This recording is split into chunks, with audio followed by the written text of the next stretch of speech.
నిక్షేచగా మూడు ముళ్ళతో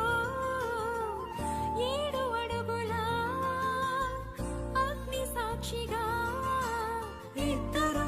ఒకటిగా మారగా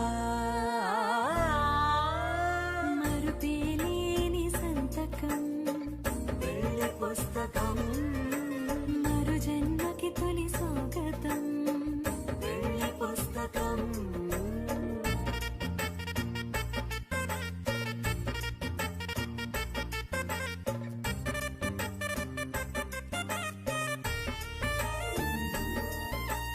ప్రేమ పెళ్లి పేరులో ఇరువురిలోన ప్రేమ మాత్రమే బంధుమిత్రు ప్రేమలే కలిసిన నాడేలే పెళ్ళనగా కన్నవాళ్ళ